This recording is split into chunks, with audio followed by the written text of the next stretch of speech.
আসসালামু আলাইকুম আরহামাতুল্লাহ। কিয়ামতের ছোট আলামত 25 থেকে 27। আমাদের 25 নম্বর ছোট আলামত, কৃপণতা বৃদ্ধি পাবে। কৃপণতা একটি নিকৃষ্ট অভ্যাস। আল্লাহ যাকে এই বদ অভ্যাস থেকে হেফাজত করবেন সে অবশ্যই সফলকাম হবে। আল্লাহ তাআলা বলেন, যারা কার্পণ্য হতে নিজেদেরকে মুক্ত করেছে তারাই সফলকাম। সূরা হাশরের 9 নম্বর আয়াত। ইসলাম সম্পদশীল লোকদেরকে আল্লাহর পথে ও ভালো কাজে সম্পদ খরচ করতে আদেশ করেছেন এবং কৃপণতা থেকে নিষেধ করেছেন। কিন্তু কিয়ামতের নিকটবর্তী সময়ে এই উম্মতের ধনী লোকেরা দরিদ্র, অভাবী এবং ইয়াতীমের জন্য খরচ করা থেকে বিরত থাকবে। নবী সাল্লাল্লাহু আলাইহি ওয়াসাল্লাম বলেন, কৃপণতা বৃদ্ধি পাওয়া কিয়ামতের অন্যতম আলামত। অনেক পূর্বেই এই আলামতটি দেখা দিয়েছে। বর্তমানে মুসলিম সমাজে এক শ্রেণীর লোক প্রচুর সম্পদের অধিকারী, অভাবী ও দরিদ্র লোকেরা অনাহারে অত্যাহারে তাদের চোখের সামনে দিনাতিপাত করছে।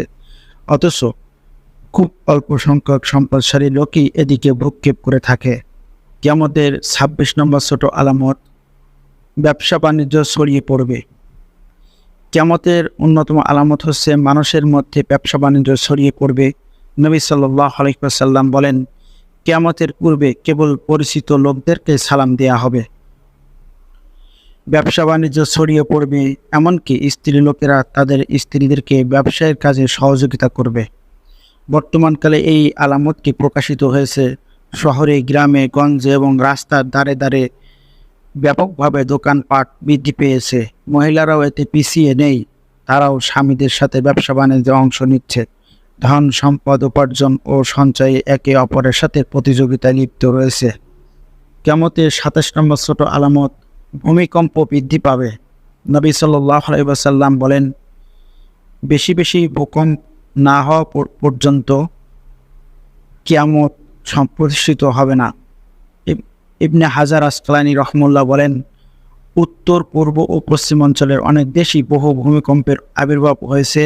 বর্তমানে আমরা প্রায়ই পত্রপত্রিকা ও প্রচারের মাধ্যমে বিভিন্ন দেশে ভূমিকম্পের খবর শুনতে পাই।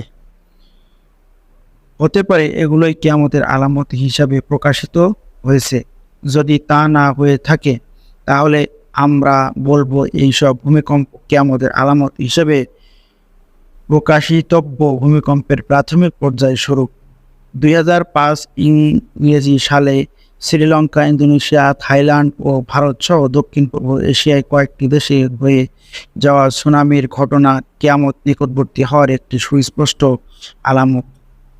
প্রিয় দর্শক, পরবর্তী ভিডিও পাওয়ার জন্য চ্যানেলটি সাবস্ক্রাইব করে অল নোটিফিকেশন অন করে সাথেই থাকুন।